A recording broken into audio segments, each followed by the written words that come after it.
Snow fell on Christmas Eve as Grace Hartford set the table for two. She had news that would change everything, a baby.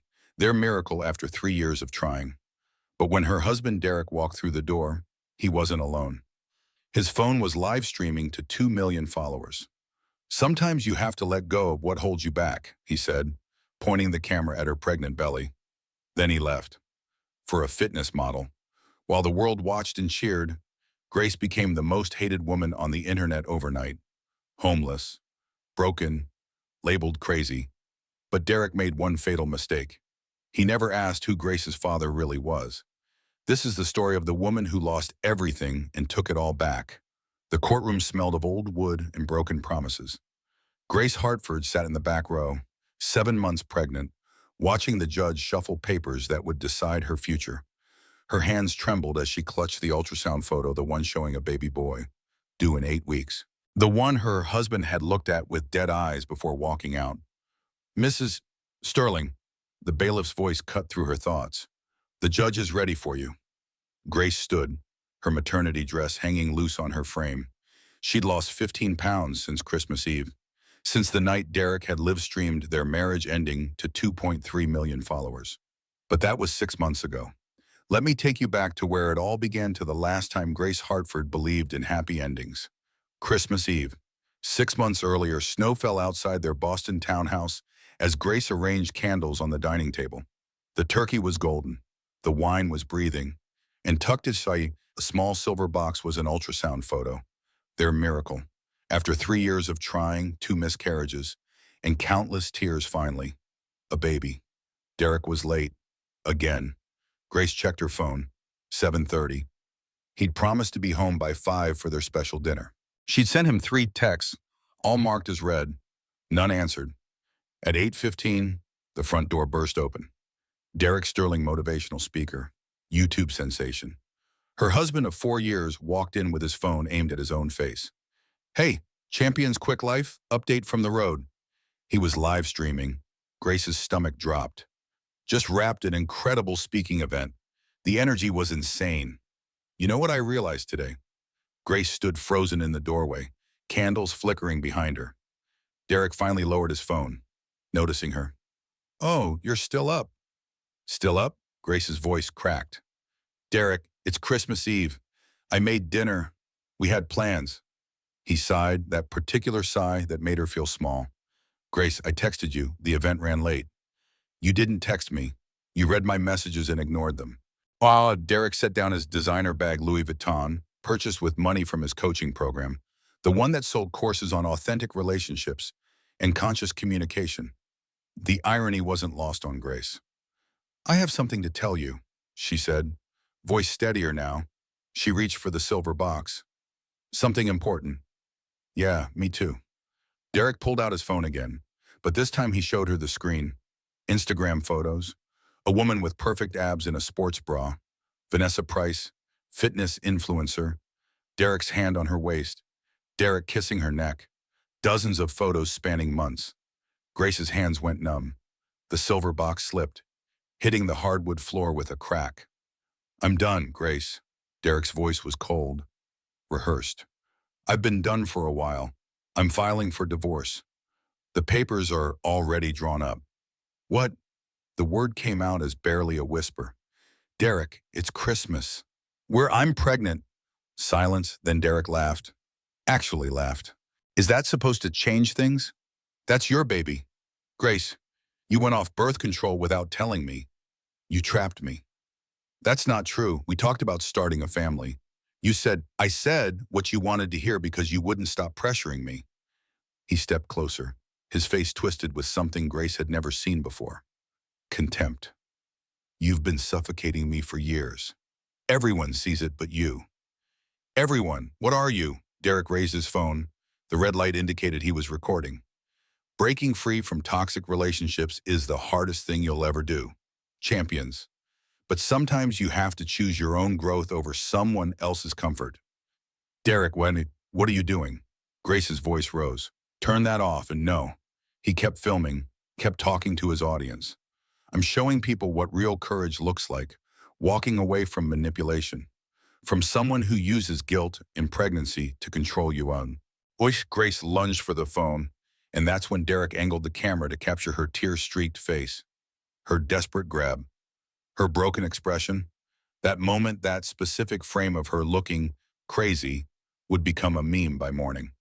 "My lawyer will contact you," Derek said, pocketing his phone. He grabbed a suitcase from the hallway. "Oh, and Grace, I froze our joint account this morning. For my protection. You understand." The door closed, the candles burned, and Grace Hartford, 7 weeks pregnant with the baby she'd prayed for, sank to the floor of the home she'd just lost. Outside, a black Mercedes waited. Through the window, Grace could see Vanessa Price's perfect smile. Her phone raised, recording everything. The video went live at 11:57 p.m. By midnight, it had 50,000 views. By Christmas morning, 12 million people had watched Derek Sterling's brave departure from his toxic marriage. And Grace Hartford, daughter of billionaire Philip Hartford, though nobody knew that part yet, became the most hated woman on the internet. Grace woke on Christmas morning to 847 notifications. Her phone buzzed nonstop, a digital swarm of strangers who'd decided, based on a 2-minute video, that she was a monster. The messages came in waves. "You trapped him with a baby, disgusting. Derek deserves better than a manipulative psycho. She looks crazy in that video. He was right to run." Grace sat on her friend Melissa's couch, the only place she'd had to go after Derek changed the locks, and watched her life become a spectator sport.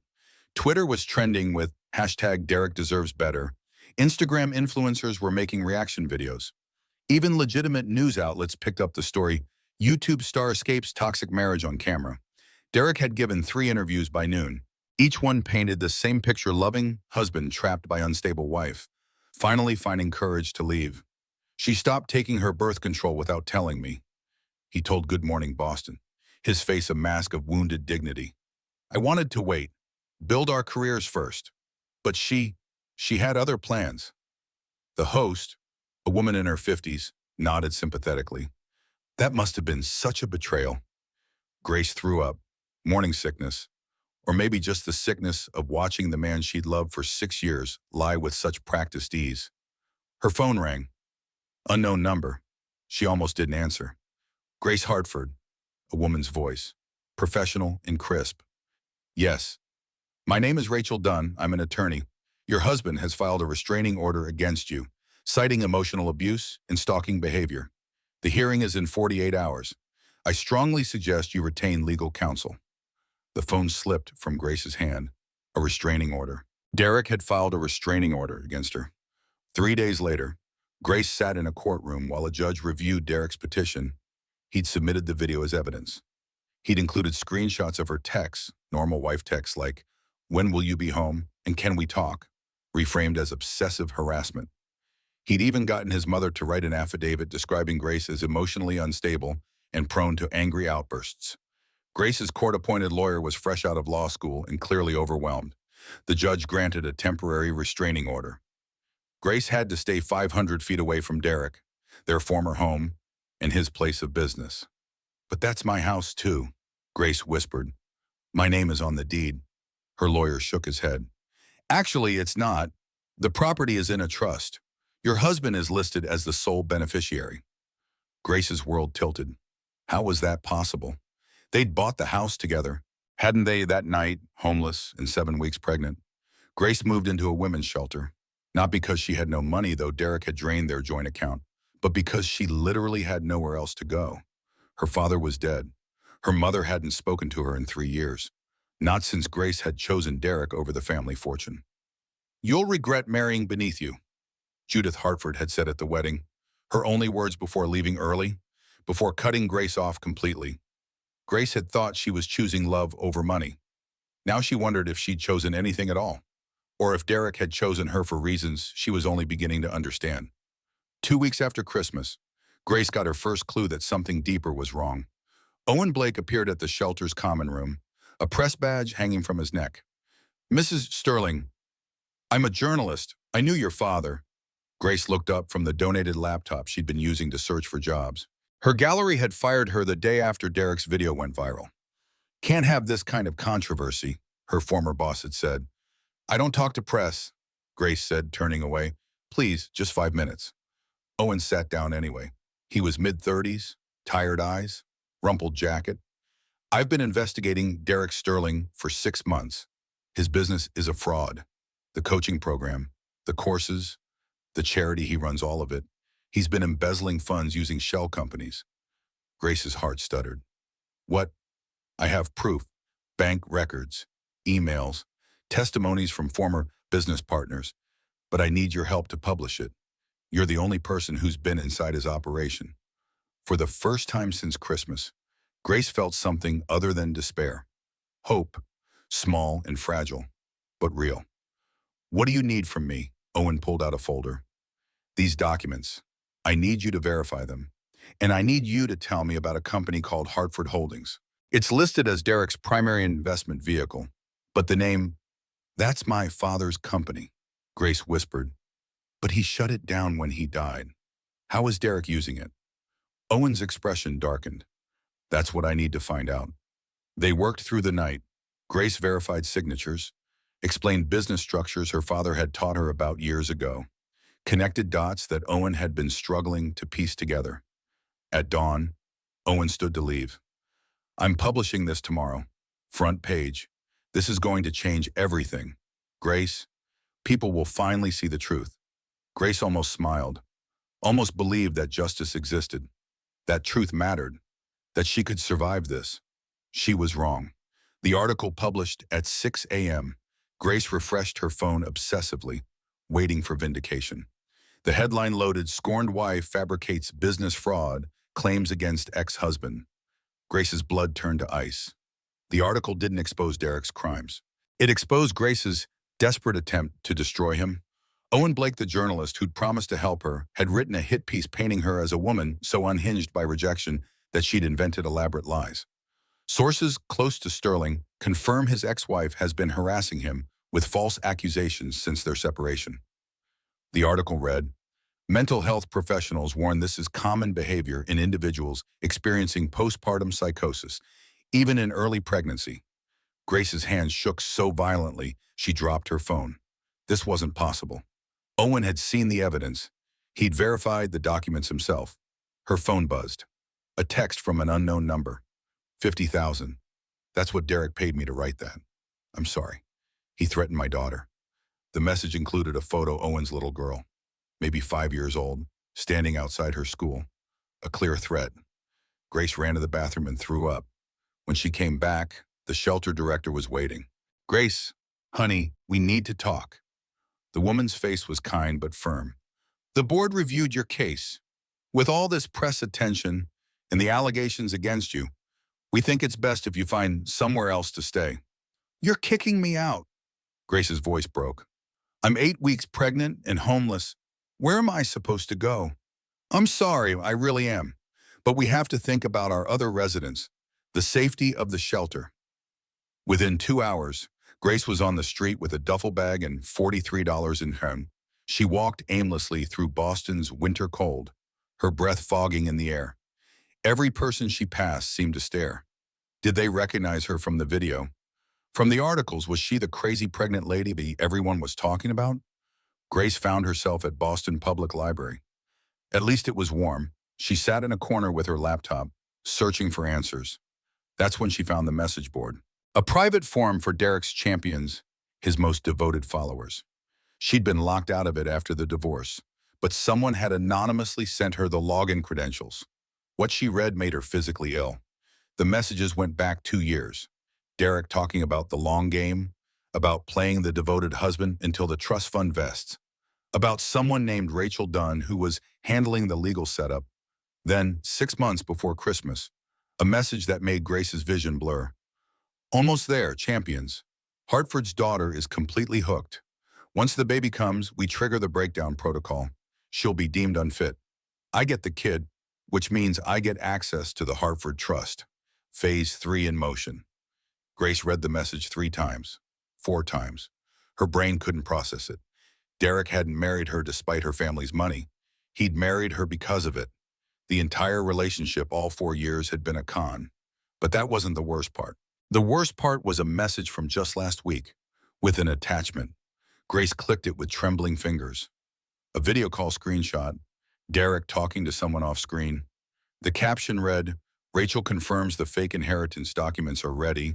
Hartford has no idea the real papers are still missing. She'll sign over everything thinking she's getting justice. Grace's stomach dropped through the floor. Rachel Dunn, the lawyer who'd contacted her about the restraining order. The woman who'd seemed so professional, so helpful. She pulled up Rachel's Bar Association profile. The name was different, but Rachel Dunn Sterling. Married name, Derek's aunt. Grace's phone slipped from her numb fingers. The conspiracy was so much bigger than she'd imagined. Derek hadn't just betrayed her. He'd been working with his family to systematically destroy her, to steal her father's fortune, to take everything, and she'd helped them do it. Every document she'd signed, every conversation with Rachel, every moment of trust, she'd been handing them the weapons to use against her. Grace stood on shaking legs and walked to the library bathroom. She stared at her reflection, hollow eyes, gaunt cheeks, a body growing a baby while the mother slowly disappeared. Then her vision went dark. She woke up to fluorescent lights and the smell of antiseptic. A hospital. Again. Ms. Hartford. A doctor with kind eyes leaned over her. You collapsed. You're severely dehydrated and malnourished. We're admitting you for observation. The baby. Grace's hand flew to her stomach. Baby's okay, but barely. Ms. Hartford, you're 19 weeks pregnant. You should be gaining weight, not losing it. What's going on? Grace started to cry. Not the silent tears she'd mastered over the past weeks, but deep, wrenching sobs that shook her entire body. I need you to understand something very important, Grace said between gasps. If I die, if something happens to me, it wasn't an accident. There are people who want me gone, who need me gone. And they're going to make it look like I was just a crazy pregnant woman who couldn't handle rejection. The doctor's expression shifted from concern to alarm. Ms. Hartford, are you in danger? Should I call the police? The police won't help. They think I'm the danger. Grace grabbed the doctor's hand. Promise me, if something happens, promise you'll remember this conversation. The doctor promised, but Grace could see it in her eyes. She thought Grace was paranoid, unstable, exactly what Derek's narrative had painted her to be. That night, lying in the hospital bed with monitors tracking her baby's heartbeat, Grace Hartford made a decision. If they wanted her to disappear, she'd disappear, but not the way they expected. She'd let them think they'd won, let them believe she was broken. And then, when they were celebrating their victory, she'd show them what the daughter of Philip Hartford was really made of. But first, she had to survive long enough to fight back. Grace was released from the hospital 3 days later with strict orders for bed rest and a prescription for prenatal vitamins she couldn't afford. The social worker had tried to help, offering resources for homeless pregnant women, but every shelter Grace called was full or had mysteriously lost her application. She spent that night on a bench near Boston Common, her coat pulled tight against the January cold. She was 20 weeks pregnant now, her belly finally starting to show. A security guard woke her at midnight and told her to move along. It's not safe for you here, miss, especially in your condition. Where was safe, Grace wanted to ask. Where in this entire city could she exist without being recognized, judged, or turned away?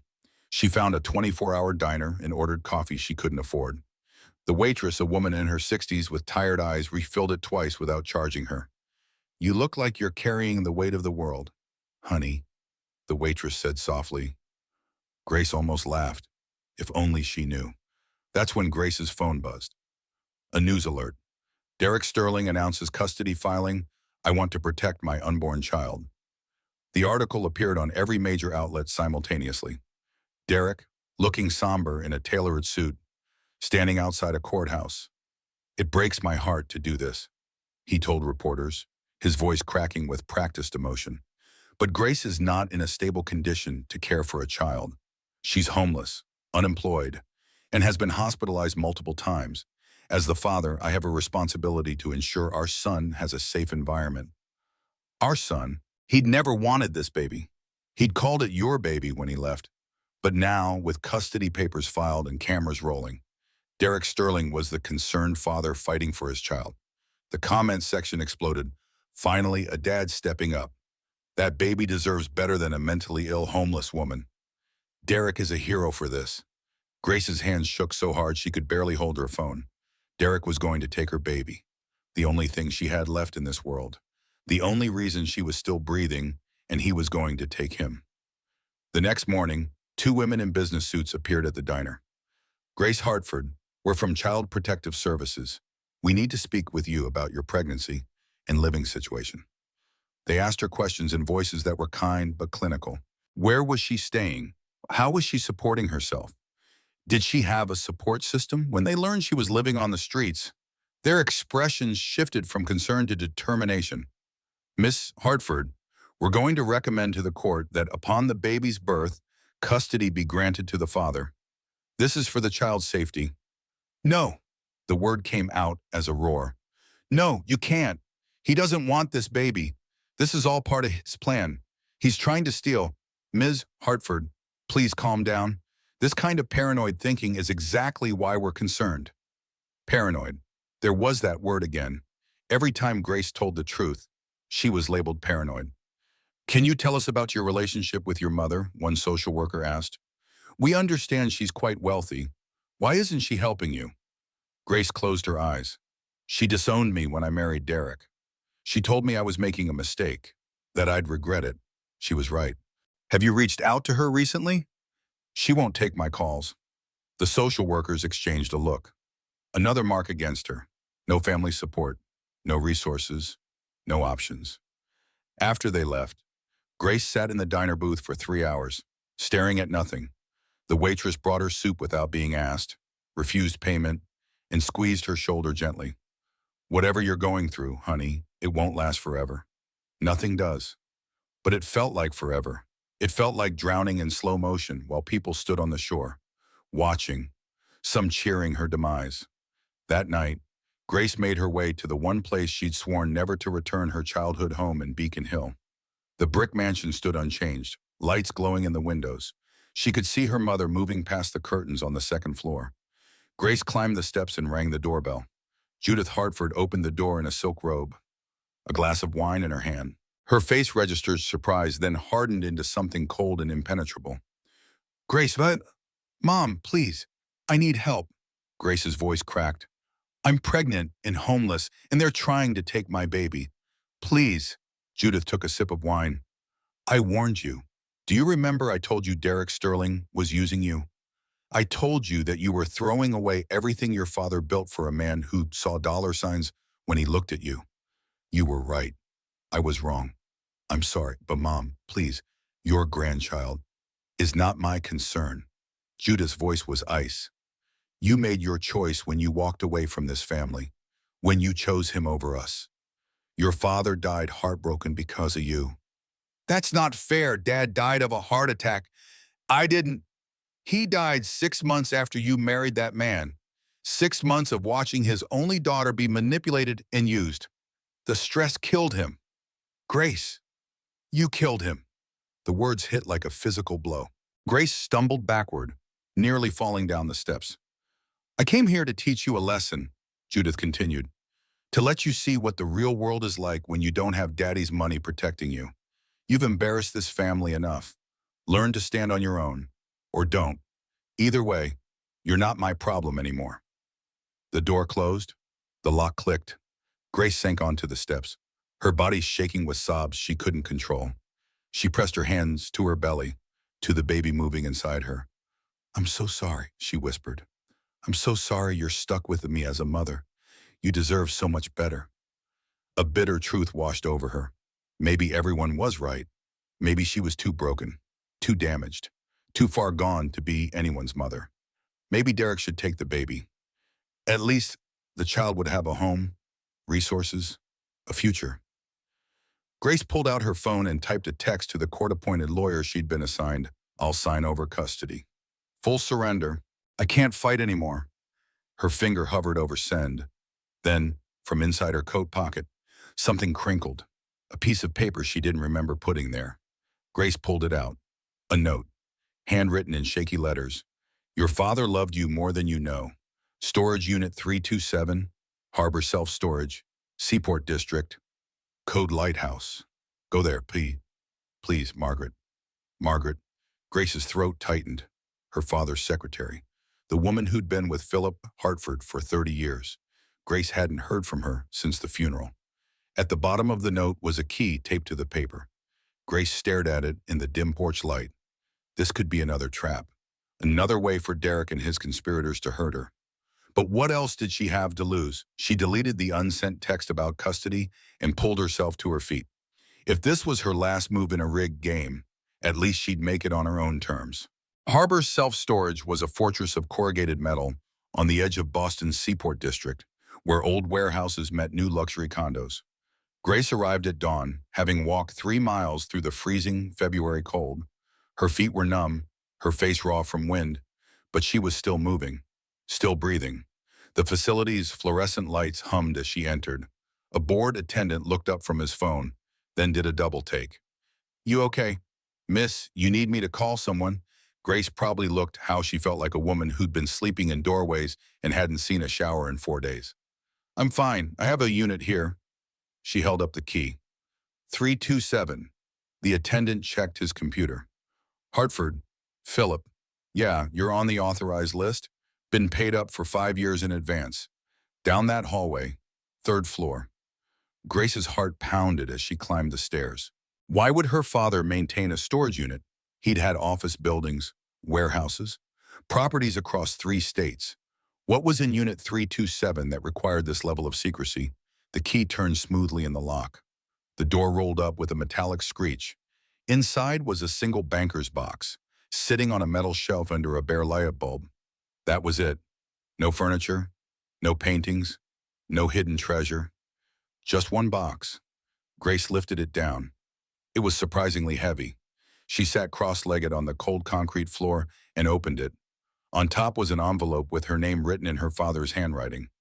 Underneath were stacks of documents, USB drives, and a single framed photo of Grace and Philip from her college graduation, both smiling, his arm around her shoulders.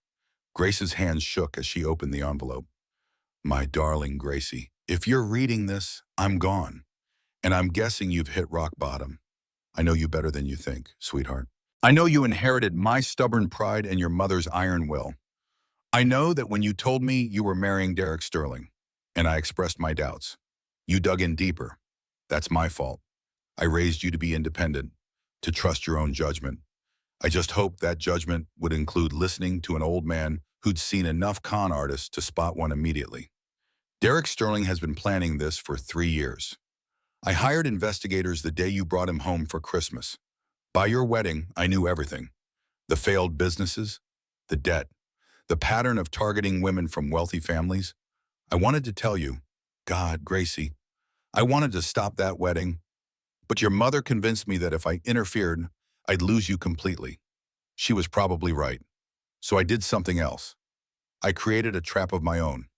Everything you think you know about my estate is wrong. When I cut you off after your wedding, I didn't actually disinherit you. I moved everything into a series of trusts that Derek can't access, even with marriage.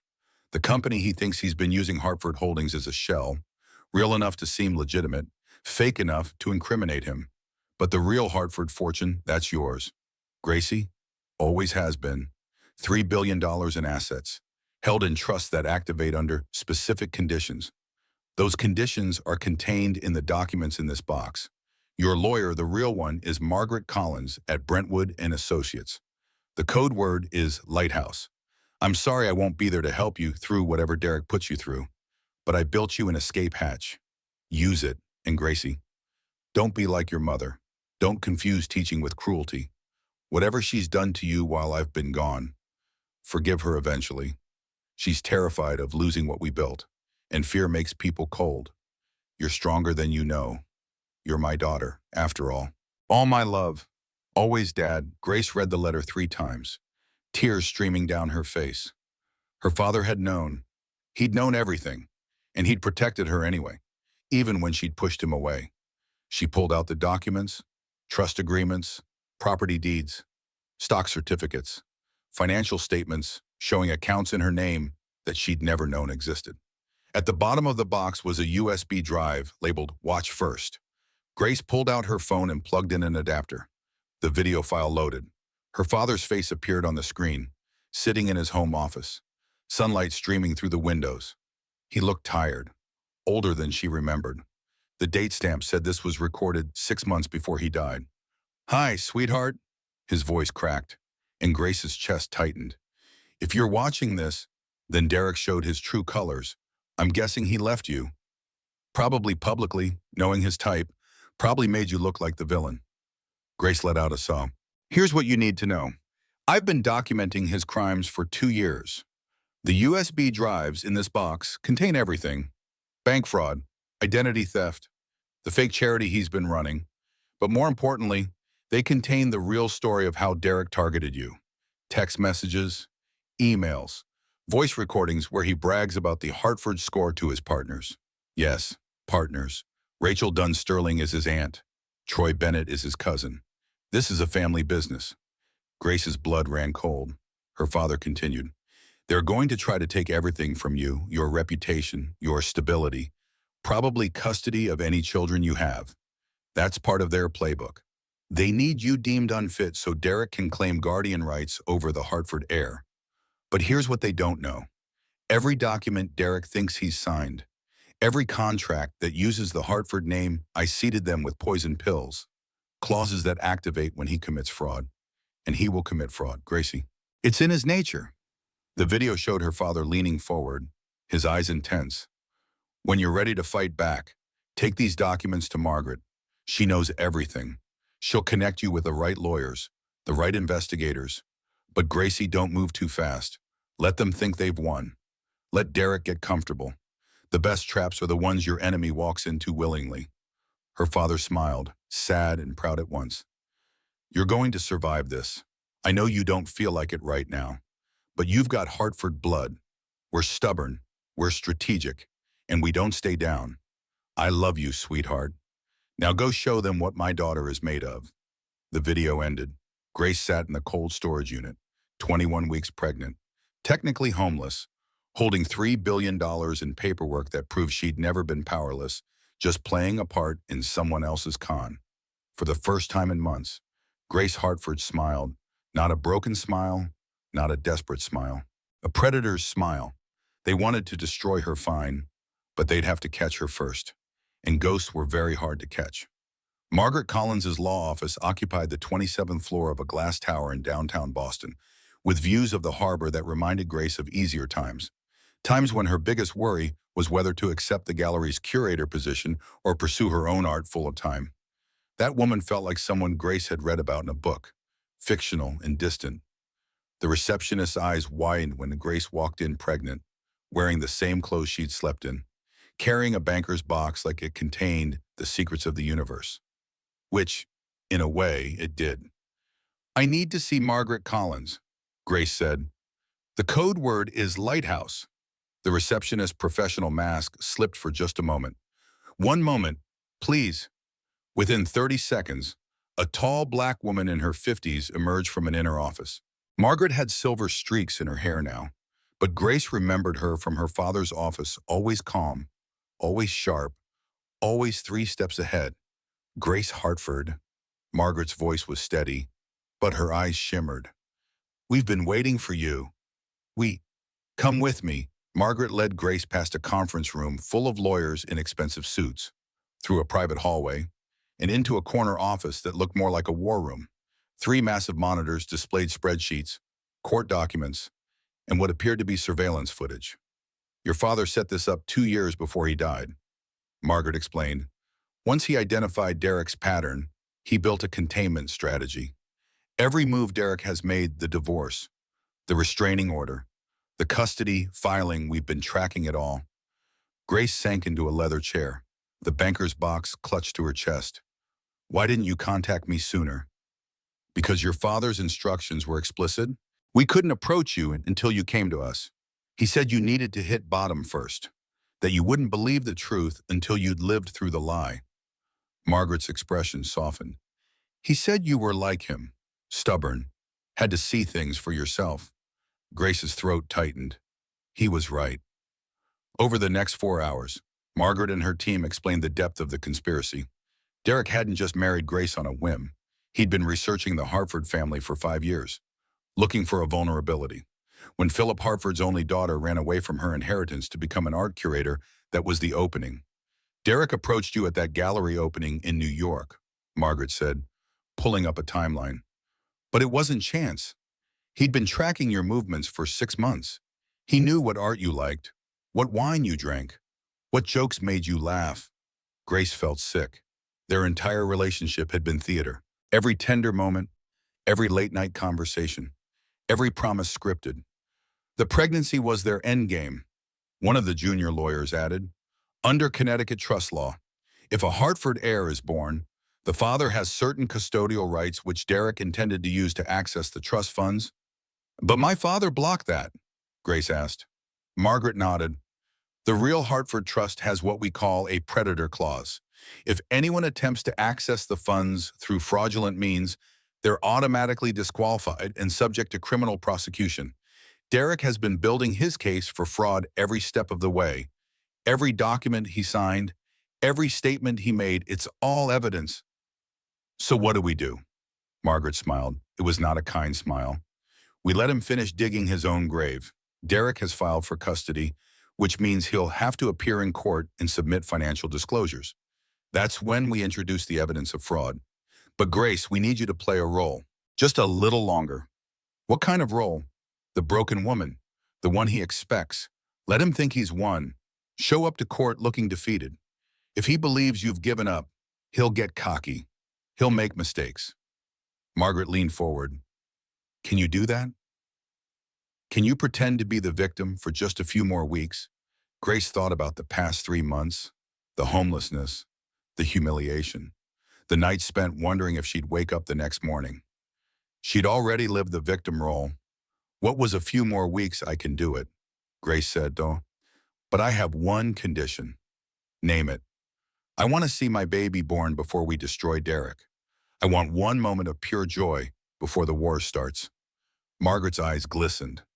Your father would be so proud of you. They spent the rest of the day strategizing.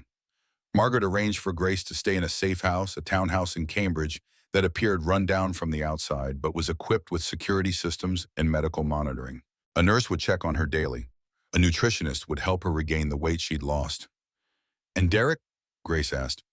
Won't he be suspicious if I suddenly have resources? He'll never know. To the outside world, you're still homeless, still broken. The court will see the same address as the women's shelter. Your medical records will show continued instability. Margaret paused. We're going to make his case for him. Then, in court, we're going to make him choke on every lie. As Grace left the office that evening, Margaret pressed something into her hand. A phone. It's secure, untraceable. Your father recorded messages for you over the year's birthdays, holidays, advice he wanted to give you. They're all loaded on here. For the hard days. That night in the safe house, Grace sat in a real bed with real pillows and played her father's messages. Happy 25th birthday. Gracie, by now you've probably figured out that I'm overprotective. I can't help it. You're my greatest creation. Not the buildings or the businesses whatever you do with your life. Just promise me you'll be happy. Merry Christmas, sweetheart. I miss having you home for the holidays. Your mother misses you too, though she'd rather die than admit it. We're both just scared of losing you. That's not your burden to carry. But I wanted you to know, this message is for when things get hard, and they will get hard. Gracie, life is brutal sometimes, especially for people with soft hearts. But that softness is your strength, not your weakness. Don't let anyone convince you that kindness is foolish. The world needs more people like you. Grace fell asleep with her father's voice in her ears, one hand on her belly, feeling her son kick and turn. For the first time in months, she dreamed of something other than nightmares. She dreamed of justice. The custody hearing was scheduled for March 15th, 6 weeks away. In that time, Grace transformed herself into the perfect victim, at least on paper. Every week, she attended a court-mandated therapy session with Dr. Lisa Brennan, a psychologist Derek's team had chosen. Grace played her role flawlessly, deflective, emotional, occasionally contradicting herself, just unstable enough to seem concerning, but never so obviously fake that Dr. Brennan would catch on. How are you feeling about the custody arrangement? Dr. Brennan asked during week 3. Grace let her voice crack. I just want what's best for my baby. If Derek can provide a better home, then maybe, she trailed off, wiping fake tears. Dr. Brennan made notes. Grace could see the report forming in her mind. Subject shows signs of giving up. May voluntarily surrender custody. Meanwhile, Margaret's team worked in the shadows. They compiled evidence of Derek's fraud. They traced the money he'd stolen using the fake Hartford Holdings accounts. They found 3 other women he'd tried to con before Grace, women who'd been too ashamed or scared to come forward. We've got him on racketeering charges, one lawyer explained. This wasn't just fraud. It was an organized criminal operation. Derek, Rachel, Troy, they've been doing this for 8 years. Grace's pregnancy progressed. 25 weeks, 28 weeks, 30 weeks. Her son grew stronger as she grew her plan. Owen Blake, the journalist who'd betrayed her, reached out through an anonymous email. I'm so sorry. I have evidence recordings of Derek threatening my daughter. I'll testify if you need me. Grace didn't respond immediately. Let him sweat. Vanessa Price, the fitness influencer, posted a cryptic Instagram story. Sometimes the villain in someone else's story was a victim in their own. Speaking my truth soon, the internet, predictably, crucified her. But Grace saw the cracks forming. Public opinion was fickle. One moment you're the hero, the next you're exposed. Derek, meanwhile, grew more confident. He gave interviews about preparing for fatherhood. He decorated a nursery and posted photos, designer crib, expensive toys. Everything perfect, everything performative. In one particularly nauseating interview, he teared up on camera. I just hope Grace can find peace. I don't hate her. I pray for her. She's the mother of my child, and I want her to get well. Grace watched from the safe house and laughed. Actual laughter, because Derek had no idea what was coming. The night before the custody hearing, Grace went into early labor. 34 weeks. Not ideal, but safe enough with modern medicine. The contractions started at midnight, and by 3 a.m., she was at Beth Israel Deaconess Medical Center under a false name. Margaret was there, and so was a team of doctors who'd been briefed on the sensitive nature of the situation. We need to notify the father, one nurse said. It's hospital policy. No, Grace said through gritted teeth. He doesn't get to be here. He lost that right. For 12 hours, Grace labored without Derek's knowledge. No social media announcement. No press release. Just her, the medical team, and the baby fighting to enter a complicated world. At 3:27 p.m. on March 14th, Grace Hartford gave birth to a 6-pound, 3-ounce baby boy with her father's eyes and her own stubborn cry. He's perfect, the doctor said, placing him on Grace's chest. Grace looked down at her son, this tiny, perfect human who'd survived everything she'd been through, and made a promise. No one is taking you from me. Not Derek. Not the courts. Not anyone. She named him Philip, after her father. Philip James Hartford. The next morning, Grace walked into court with her newborn in her arm. The gallery gasped. No one had known she'd given birth. The element of surprise was hers. Derek's face went white when he saw her, then red, then purple with rage. Your Honor, his lawyer sputtered. We were not notified of the birth. This is highly irregular. This is a custody hearing, the judge said. I assume having the child present is relevant. Miss Hartford, are you ready to proceed? Grace stood, Philip sleeping peacefully against her shoulder. She wore a simple black dress that Margaret's team had provided. Her hair was pulled back. No makeup. She looked tired, which was genuine, but also strong. Yes, Your Honor, I'm ready. Derek's lawyer presented their case first. The familiar narrative: unstable woman, homeless, unemployed, unable to care for a child. Dr. Brennan's report confirmed significant mental health concerns. The social worker's reports showed lack of support system and resources. Then Derek took the stand. He performed brilliantly the concerned father, the man who'd tried everything to help his ex-wife, the victim of her manipulation. I just want my son to have a stable home, he said, voice trembling with fake emotion. I've prepared a nursery. I have financial resources. I can give him everything he needs. Everything except honesty, Grace said quietly. The judge looked up. Excuse me. Grace stood, Philip still in her arms. Your Honor, may I speak? This is highly unusual, but given the circumstances. Proceed, Miss Hartford. Grace took a breath. This was it. The moment everything changed. My name is not Grace Sterling. It's Grace Hartford. I am the only child of Philip Hartford, founder of Hartford Industries, and heir to a $3 billion estate. I have never been homeless by circumstance, only by design. Mr. Sterling's design. The courtroom erupted. Derek's lawyer jumped up. Objection. This is absurd. I have documentation, Grace continued, and I have evidence that Mr. Sterling married me specifically to gain access to my family's fortune. Evidence that he's been committing fraud for years. Evidence that he never wanted this child. He wanted the trust fund that comes with being the father of a Hartford heir.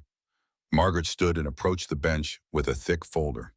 Your Honor, we have bank records, recorded conversations, and testimony from 3 other women Derek Sterling targeted in similar schemes. We also have evidence that his attorney, Rachel Dunn, is his aunt and has been practicing law with a revoked license for the past 7 years. Rachel Dunn's face drained of color. Derek's lawyer looked like he might vomit. The judge opened the folder.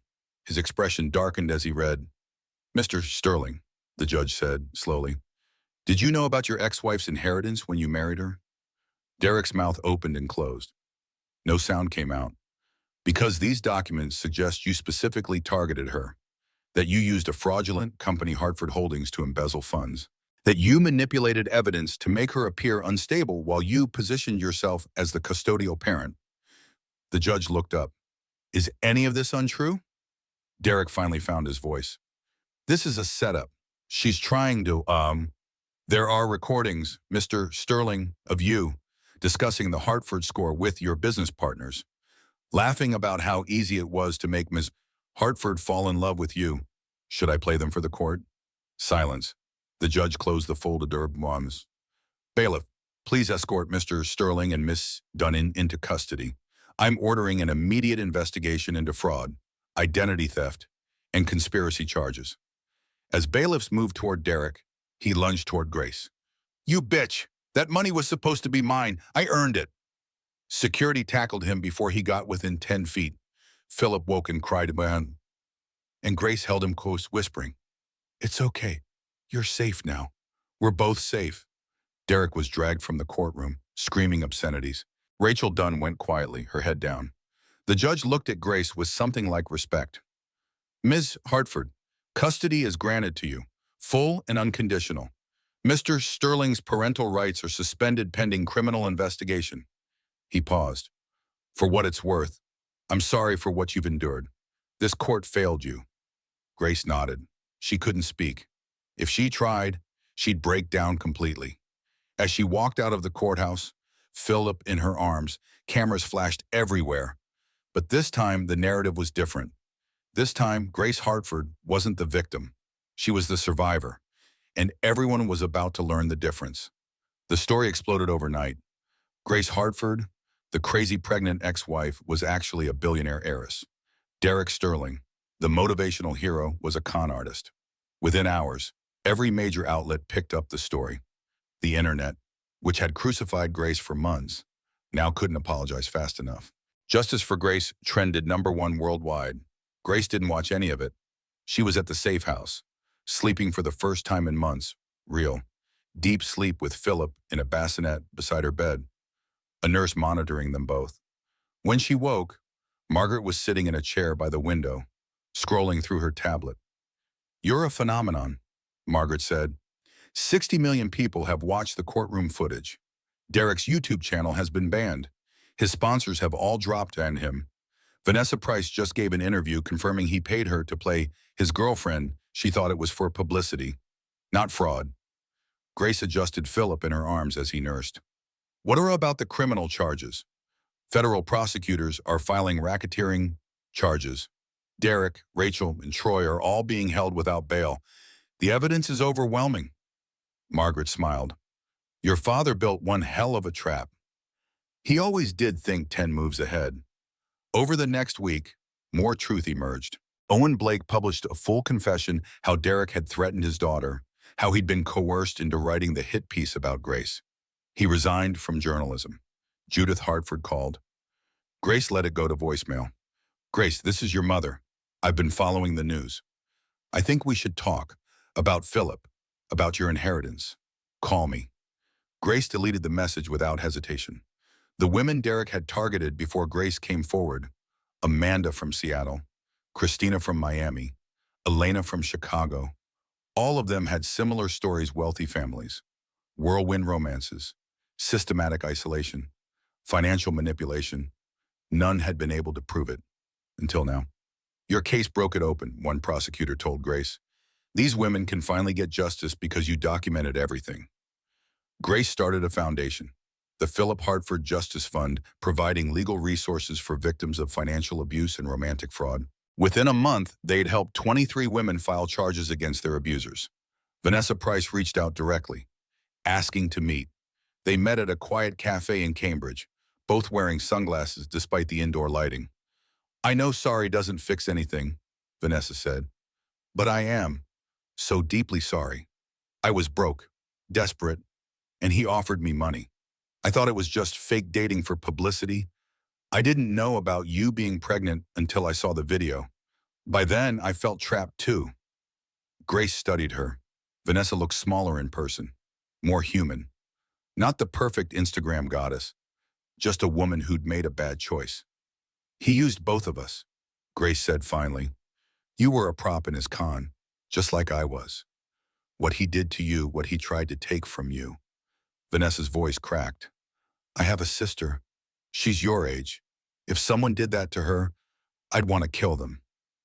I don't want Derek dead, Grace said. I want him forgotten. I want his name to become a cautionary tale, and then I want to never think about him again. They talked for an hour. Vanessa revealed more details about Derek's operation, how he'd networked with the other con artists, how they shared strategies, how Grace had been just one target in a larger scheme. There are more women, Vanessa said. Women who are still with their poetic sterlings, who don't know they're being conned. Your story might save them. Grace hadn't thought about it that way. She'd been so focused on survival, on protecting Philip, that she hadn't considered the ripple effects. That night, she recorded a video, nothing fancy, just her, sitting in the safe house, Philip asleep in the background. My name is Grace Hartford, she began. 6 months ago. My husband divorced me on Christmas Eve while I was 7 months pregnant. He did it live on social media, and millions of people watched. For months, I was called crazy, manipulative, a woman who'd trapped a man with a baby. I lost my job, my home, and nearly lost my son. The internet made me a villain based on a 2-minute video. She paused, collecting herself. But here's what those 2 minutes didn't show: my husband had been planning this for years. He married me specifically to access my family's fortune. He systematically isolated me, manipulated evidence to make me look unstable, and filed for custody of a child he never wanted because that child was his ticket to billions of dollars. What you saw as a man bravely leaving a toxic relationship was actually the final stage of an elaborate fraud. Grace looked directly into the camera. I'm sharing this not for sympathy, but for the women who are living it right now, the ones whose partners control their finances, who are told they're crazy when they question things, who are isolated from family and friends in the name of us against the world. If your relationship requires you to become smaller, quieter, more dependent, that's not love, that's control. She held up a photo of her and Derek from their wedding day, both smiling, both looking happy. This man told me I was the love of his life. He proposed with a speech about partnership and forever. He cried at our wedding, and all of it, every word, every tear, every promise was a performance. Grace set down the photo. But here's what he didn't count on. I'm my father's daughter, and Hartford women don't stay down.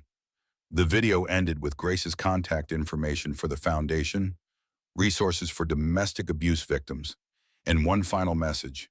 You are not crazy, you are not alone, and you are stronger than whoever tried to break you.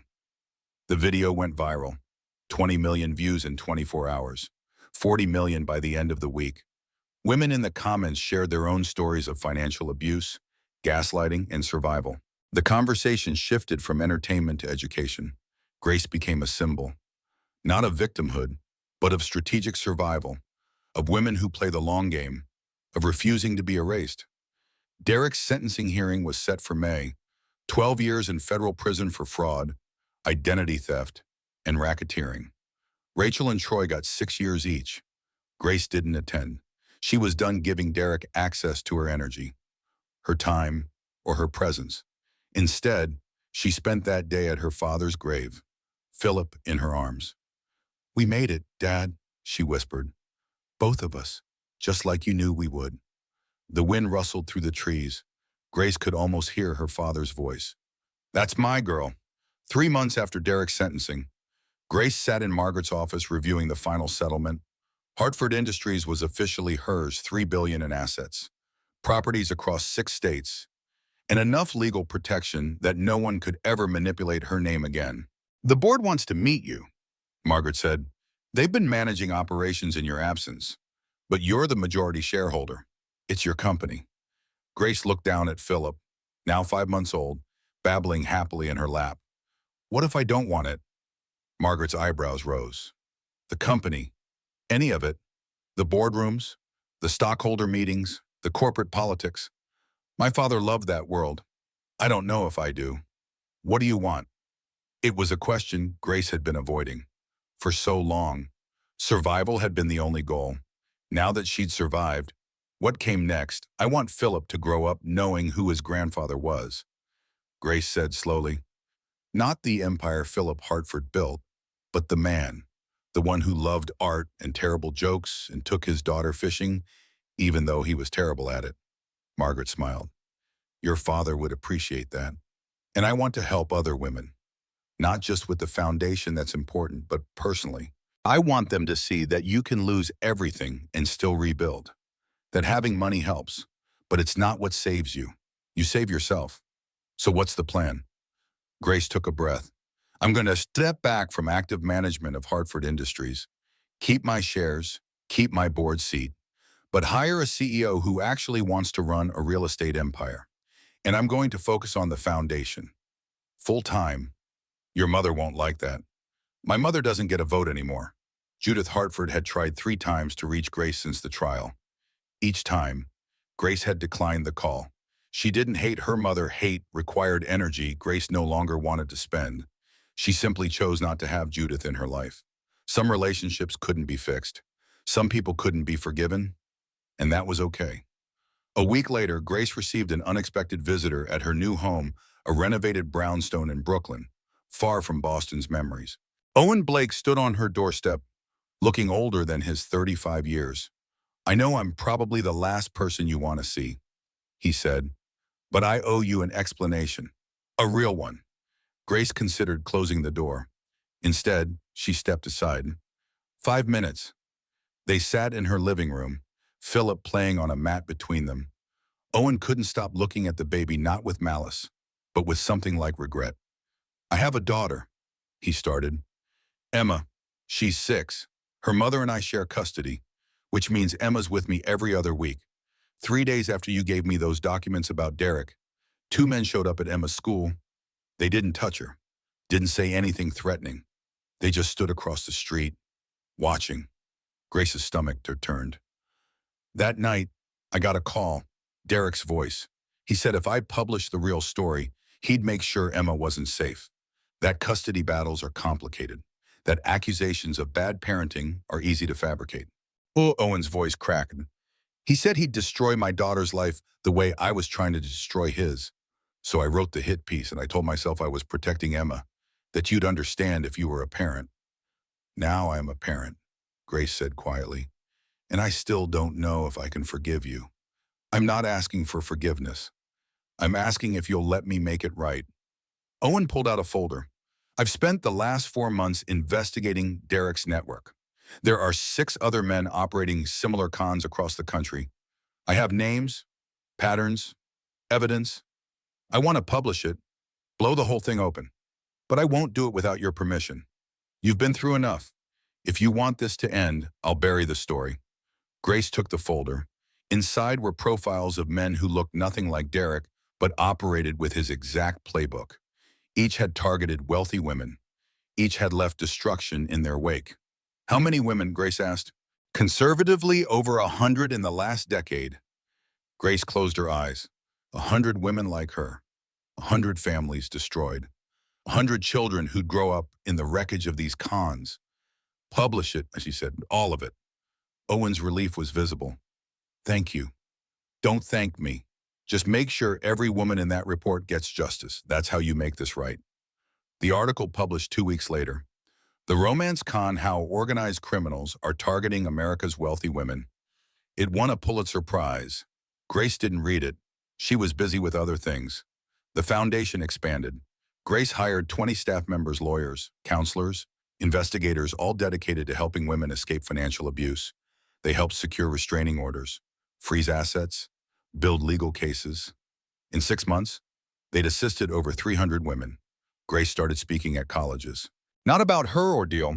She didn't want to be defined by Derek Sterling forever, but about financial literacy, recognizing manipulation, and building support systems. The best revenge is not needing it, she told students at Boston University. It's building a life so full that your abuser becomes irrelevant. Philip grew. 6 months, 7 months, 8 months. Each milestone felt like a victory Derek had tried to steal but couldn't. One evening, as Grace rocked Philip to sleep, her phone buzzed. A message from an unknown number. Hartford. My name is Jennifer. I'm in a situation like yours was. I've been following your foundation's work. I think my husband is conning me. I'm scared.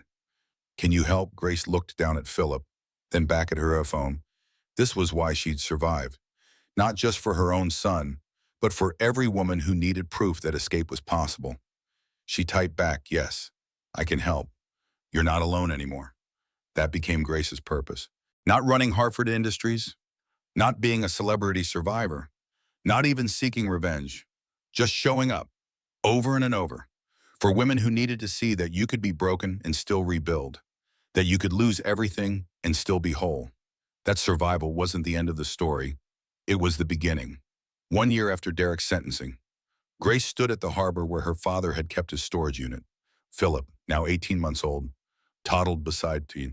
His small hand gripped tight in hers. The Atlantic stretched endlessly ahead, gray and powerful under March clouds.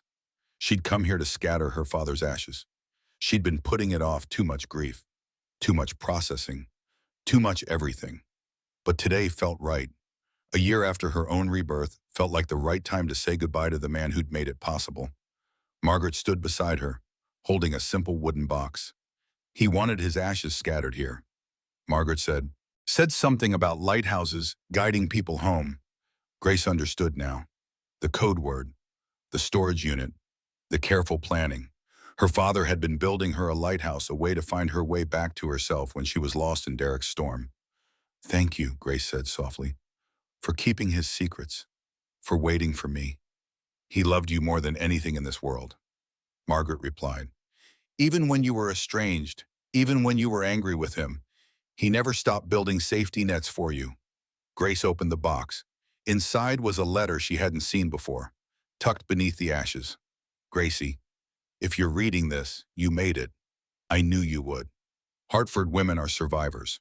By now, you've probably figured out that everything I did, the disownment, the secret trusts, the documentation, was to protect you, not just from Derek, but from a world that wants to take pieces of strong women until there's nothing left. I'm sorry I won't be there to meet my grandchildren, but I know you'll raise them right.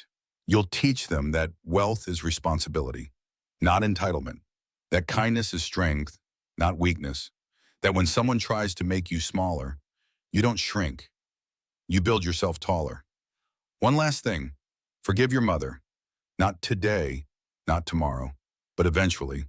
She's terrified of losing what we built, and fear makes people cruel. But underneath that fear is a woman who loves you. She just forgot how to show it. I'm proud of you. Gracie, not because of what you've accomplished, but because of who you are. All my love. From whatever comes next, Dad. Grace read it twice, tears streaming down her face. Then she carefully folded it and tucked it into her pocket. Some words were meant to be carried. She scattered the ashes into the Atlantic. watching them dissolve into water and wind.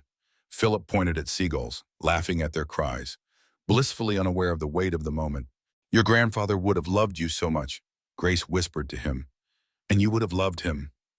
As they walked back to the car, Grace's phone rang, the foundation's emergency line. Ms. Hartford, we have a situation. A woman in Texas, her husband drained their accounts and filed for full custody of their 3 kids. She has no resources and no family. Can we help? Grace looked at Philip in his car seat, then at the harbor behind her, then at the life she'd rebuilt from ashes. Yes, she said. Send me everything. I'll make some calls. Because this was the work now. Not revenge. Not even justice, though that mattered too. The work was showing up, being the lighthouse her father had been for her. That evening, Grace sat in her home office, the brownstone in Brooklyn, now fully hers, filled with Philip's toys and her art and the smell of coffee and normalcy, and updated the foundation's social media 1 year ago today. I stood in a courtroom and took back my life, not because I was stronger or smarter than anyone else, but because I had resources most people don't have. Money, legal help, a father who'd planned for my worst day. But here's what I've learned in the years since resources help. But they're not what saves you. What saves you is refusing to let your abuser write your ending. It's choosing to survive not as revenge, but as defiance. It's building something so beautiful that the ugliness of what happened becomes just a chapter, not the whole story. To every woman who's still in her worst chapter, you don't have to be a billionaire to rebuild. You don't need a perfect family or a viral story or a dramatic courtroom reveal. You just need to wake up tomorrow and choose yourself. And then the next day, choose yourself again and again, until choosing yourself becomes so natural you forget there was ever another option. The Hartford Foundation has helped over 500 women this year. Not all their stories ended in justice.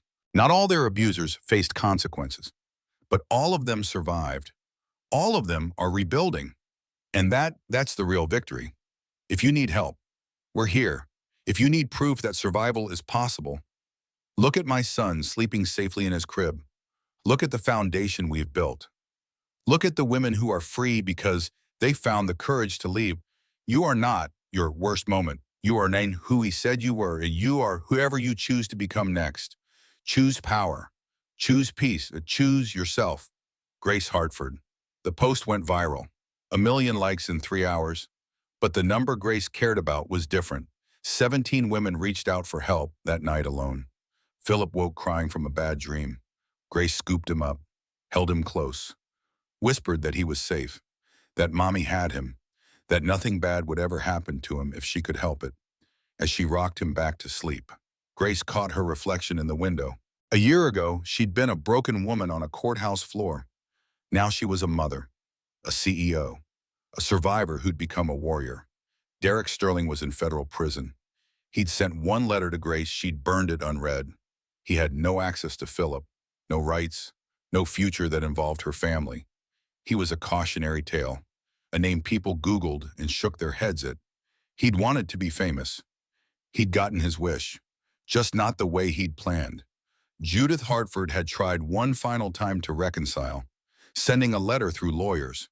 Grace had read it, considered it, and ultimately decided some doors stayed closed. Not from hatred, but from self-preservation. Her mother had watched her suffer and done nothing. That was a choice Grace couldn't forgive, even if she could understand it. Vanessa Price became an advocate against influencer scams. She and Grace weren't friends exactly, but allies. Both women who'd been used by the same man, both determined to stop it from happening to others. Owen Blake won his Pulitzer and donated the prize money to the foundation. He and Grace exchanged emails, occasionally cordial, professional, with an understanding that some betrayals can be explained, but never quite erased. The 6 men in his network all faced charges. 3 were convicted. The other 3 fled the country. But the story sparked conversations about financial abuse, about romantic cons, about how easy it is to manipulate someone when you understand their vulnerabilities. And Grace built a life. Not the life she'd imagined at 22 when she married Derek. Not the fairy tale before, but something better, something real. She painted again, taught him, not for galleries, but for joy. Philip's nursery was covered in her murals, oceans and stars and lighthouses. Always lighthouses. She dated again, eventually, slowly. A professor at Boston College who made her laugh and didn't ask about her money. Someone who saw her as Grace, not as the woman from the viral story. Hartford Industries thrived under new management. Grace stayed on the board, attended quarterly meetings, made decisions about the company her father built, but it didn't define her anymore. What defined her was the work, the foundation, the women she helped, the message she spread. You can survive the unsurvivable. On the anniversary of Derek's sentencing, Grace took Philip back to the harbor. He was old enough now to understand, in a toddler way, that they were doing something important. This is where great-grandpa wanted us to remember him, Grace said, pointing at the lighthouse across the water. Do you see that light? It helps boats find their way home when they're lost. Philip nodded solemnly, though he probably didn't fully grasp it. Great-grandpa was our lighthouse, Grace continued. And now Mommy gets to be a lighthouse for other people. That's our job, Philip, to help people find their way home when they're lost. Home, Philip repeated, his favorite word. Yes, baby, home. They stood together at the edge of the water, mother and son. Hartford blood, survivors both, and watched the lighthouse beam sweep across the darkening sea. Grace thought about the woman she'd been a year ago. Broken, homeless, told she was crazy, made into a villain by millions of strangers. She thought about the woman she was now. Whole, powerful, a lighthouse herself. The transformation hadn't been magic. It had been choice.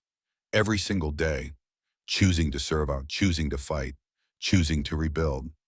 When you're older, Grace whispered to Philip, I'll tell you this story about how bad things happened, but how we didn't let the bad things win.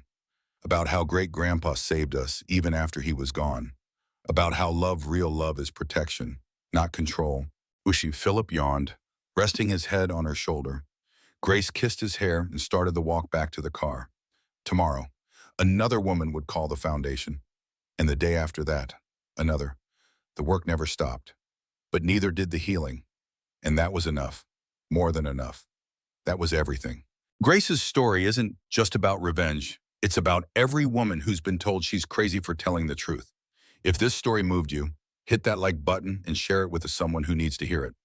Drop a comment telling me would you have fought back or walked away, and subscribe, because next week we're diving into the 5 warning signs that someone is financially manipulating you. You don't want to miss it. Remember, you are not your worst moment. You are whoever you choose to become next.